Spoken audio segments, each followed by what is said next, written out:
ఖమ్మం జిల్లా కలెక్టరేట్ ముందు 1000 మంది బాధితులు. ఈరోజు 1000 మంది ఒక్కొక్కరు ఒక అప్లికేషన్ పెట్టుకొని, సంఘం వద్దు ఏం లేదు కానీ మా అప్లికేషన్ను తీసుకొని మాకు న్యాయం చేయండి అని ఒక అప్లికేషన్ తీసుకొని ఖమ్మం కలెక్టరేట్ దగ్గరికి 1000 మంది ఇప్పుడు ఉన్నారు. అక్కడ మాకు లైవ్ ఫొటోస్ వస్తున్నాయి. అడిగి కలెక్టర్ గారిని బయటికి రండి, మా యొక్క విన్నపాలు స్వీకరించండి అని ఒకటి చెప్తే, మొదట ఒక 5గురికి ఇచ్చి మీకు మీ రిసీవ్డ్ కాపీ అని పెట్టారు.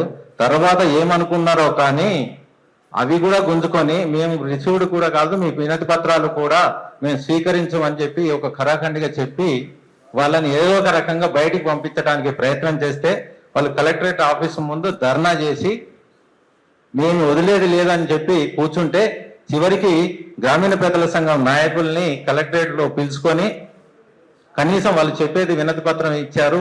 అది ఇంకా నడుస్తుంది. ఇదొకటి. అంటే ఈ 311 గురించి అసత్యాలు ఎలా చెప్తున్నారో, సత్యాలు కూడా 1895 మందికి దానిలో ఆల్రెడీ భూదాన బోర్డుకు సంబంధించినది 2014లోనే ప్రొసీడింగ్ ఆర్డర్స్ ఇచ్చారు. దానిలో 900 మంది 31 ఎకరాల్లో ఉన్నారు. ఆ 31 ఎకరాలను కూల్చేశారు. ఈ 1800 చాలా మందికి అర్థం కాని సమస్య ఏమిటంటే 1895 ఎందుకు ఈ ఫిగర్ అంటే 62 ఎకరాల యొక్క భూదాన భూమి అనేది డిసైడ్ చేసి ఆ 1895 మందికి అలాట్ చేసిన ప్రొసీడింగ్ ఆర్డర్స్. ఇది ఈ 1895 అనేది ఒక వాస్తవం. 2014 నాడే భూదాన బోర్డు వీళ్ళందరినీ పరిశీలించి, ఈ రోజు పరిశీలన పేరుతో ప్రభుత్వాలు ఏదైతే ఒక నాటకాలు ఆడుతున్నారో, ఈ నాటకాలన్నీ 2014లోనే వాళ్ళు తేల్చి భూమి లేని పేదలు, ఇల్లు లేని పేదలు, వాళ్ళ రియల్ పేదలని గుర్తించి పట్టాలు ఇచ్చిన వాది ఇది వాస్తవం. ఈ రోజుకు కూడా ఒక 12 సంవత్సరాల నుంచి పోరాటం జరుగుతుంది. ఆ పోరాటం గురించి కానీ ఇళ్ల స్థలాలకు సంబంధించిన సమస్యల గురించి నేను ఇక్కడ చెప్పదలుచుకోలేదు. అంటే వాస్తవం 1895 62 ఎకరాలకి డిజైన్ చేసింది. ఈ 14 సంవత్సరాల పోరాటంలో 32 ఎకరాలు ఇందాక రవి గారు చెప్పినట్టు పొజిషన్స్ లోకి కాగితాల్లో మార్పులు జరిగాయి. కానీ పొజిషన్స్ వాళ్ళకి రానియకుండా 12 సంవత్సరాల నుంచి పోరాటం చేస్తున్నారు ఆ మిగతా 32 ఎకరాల గురించి. ఇది ఒక వాస్తవం. అదే విధంగా ప్రభుత్వం ఇంత దుర్మార్గంగా చెప్తుంది. ఒక చిన్న వాస్తవం, ఈ సంబంధం లేదనుకోవచ్చు. మొన్న 311 మందికి ఏదైతే ఇచ్చారో, ఎంత దుర్మార్గం అంటే వాళ్ళ దగ్గర 250 రూపాయలు వసూలు చేశారు. ఆశ్చర్యం ఏంటంటే మీకు పట్టాలు ఇస్తున్నామని చెప్పి వీళ్ళదే గవర్నమెంట్, వీళ్ళదే ప్రభుత్వ యంత్రాంగం ఉంది, వీళ్ళే ఇస్తున్నారు. కానీ వాళ్ళ దగ్గర 250 రూపాయలు వసూలు చేసుకొని ఆ కాగితాలు చేతులు పెట్టారు. గ్రామీణ ప్రజల సంఘం 500, 1000 రూపాయలు వసూలు చేస్తే దుర్మార్గులు, మాఫియా అని ప్రచారం చేసిన వీళ్ళే ప్రభుత్వం దగ్గర కోట్ల రూపాయలు ఖర్చు పెట్టి ఆ భూములు కొట్టేస్తున్న వాళ్ళు, ఈ మీరు చెప్పే పేదలనుకున్న వాళ్ళకి ఈ 250 రూపాయలు ఎందుకు వసూలు చేశారో జవాబు చెప్తారని మేము ఈ రోజు అడుగుతున్నాం. ఇది వాస్తవం. అంటే మీరు డబ్బులు వసూలు చేయాల్సిన అవసరం ఏమిటి? గ్రామీణ పేదల సంఘం వాళ్ళకి వాళ్ళు నిర్ణయించుకొని వాళ్ళ ఖర్చుల కోసం, రకరకాల ఖర్చుల కోసం వసూలు చేసి, మేము స్వయాన ఓపీఆర్ నాయకత్వంలో గ్రామీణ పేదల సంఘం ఏర్పాటు చేసిన 3.5 కోట్లకు సంబంధించిన మొత్తం లెక్కల వివరాలన్నీ ఇక్కడ మా అధ్యక్షులు జతిన్ కుమార్ గారు, నేను కార్యదర్శిగా అక్కడ 2024లో సిపికి సబ్మిట్ చేసిన లెక్కలన్నీ. ఇది వాస్తవం, దానికి జవాబు లేదు. ప్రభుత్వం చేయలేదు కాబట్టి ఈ సమస్యలు వచ్చాయి. అదేవిధంగా సిపికి ఒక మాట చెప్పాం, దీనిలో మీరు మీ యొక్క వైఫల్యాల వల్ల, ప్రభుత్వ వైఫల్యాల వల్ల ఈ 3.5 కోట్లు ఖర్చు అయినాయి, దీనిలో ఏమన్నా తప్పులుంటే తేల్చండి అంటే ఈ రోజుకి కూడా మాట్లాడలేదు.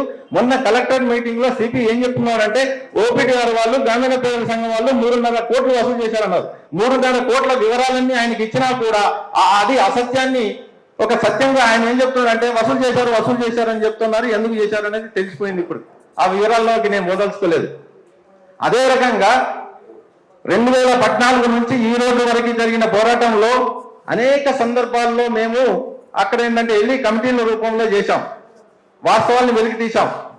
అన్నిటికంటే ముఖ్యమైనది ఏమిటంటే 24 కంటే ముందు, కూల్చివేతలకు ముందు 17వ తారీఖు నాడు జస్టిస్ రిటైర్డ్ చంద్రకుమార్ గారి నాయకత్వంలో 20 మంది కమిటీ సభ్యులుగా వేసి 17వ తారీఖు నాడు పోయి వివరాలన్నీ కూడా సేకరించారు. గ్రామీణ పేదల సంఘం వాళ్ళు చంద్రకుమార్ గారికి ఒక సబ్మిట్ చేశారు. ఏమిటి అంటే 7 కోర్టు ఆర్డర్లు, వసూళ్లకు సంబంధించిన వివరాలు, అదేవిధంగా 1800కు సంబంధించిన ప్రొసీడింగ్ ఆర్డర్స్ అన్ని కూడా 17 తారీఖు నాడు 17/2/2025 నాడు చూపించారు సార్. 26 అంటే ఈ వివరాలన్నీ కూడా కూల్చివేతలకు ముందే చెప్పాం, వివరాలు చెప్పాం, డబ్బుల వివరాలు చెప్పాం, వాళ్ళు పడుతున్న ఇబ్బందులు పెట్టాం, దానిలో వాళ్ళు చేసిన విచ్ఛిన్నం చెప్పాం. ఇవన్నీ కూడా చంద్రకుమార్ గారు నాయకత్వంలో ఒక ప్రెస్ కాన్ఫరెన్స్ ఖమ్మం జిల్లాలో ప్రెస్ను ఉద్దేశించి మాట్లాడాం. 17/2/2026 చంద్రకుమార్ గారు ఒక వార్నింగ్ ఇచ్చారు వాళ్ళకి. ఇది 100% భూదాన భూములే, ఈ భూదాన భూముల్లో మీకు హక్కు లేదు, ఈ ప్రొసీడింగ్ ఆర్డర్స్ వివరాలన్నీ చూశాం, మీరు కనుక అధికారులు తెలిసో తెలియకో వాళ్ళ మీద కనుక చర్య తీసుకుంటే, వాళ్ళ ఇళ్లను కనుక కూల్చేస్తే మీరు చాలా ఇబ్బందులు పడతారు, జాగ్రత్త అని హెచ్చరించినా కూడా, ప్రజాముఖంగా హెచ్చరించినా కూడా, పత్రికాముఖంగా హెచ్చరించినా కూడా వీటిని ఖాతరు చేయకుండా తీసుకుపోయి ఏంటంటే 24 నాడు దుర్మార్గమైన చర్యలు చేశారు. ఇది వాస్తవం. 17వ తారీఖు నాడు ఒక కమిటీ వేశాం. ఆ కమిటీ ఎందుకు వేశాము? మీరు నిందిస్తున్నారు గ్రామీణ పేదల సంఘం, ఓపీడీఆర్ వాళ్ళు భూమాఫియా, రకరకాల మాఫియా అన్నాం. అందులో కమిటీ సభ్యులు ఆర్గనైజేషన్స్ వాళ్ళు కాకుండా అనేక మంది ఇతరులతో చూసామే. ఒక దాదాపు 2000 మందితో అక్కడ సమావేశం జరిగింది 17వ తారీఖు నాడు. ఆ సమావేశంలో ఓపెన్ ఆఫర్, ఇక్కడ మన మిత్రులు కూడా ఉన్నారు, ఓపెన్ ఆఫర్ చెప్పాము, మీకు ఏమైనా ప్రాబ్లమ్స్ ఉంటే చెప్పండి, మీకు ఇంకేదన్నా సమస్య ఉంటే చెప్పండి అంటే 2000 మంది చెప్పిన ఒకటే ఒక సమాధానం,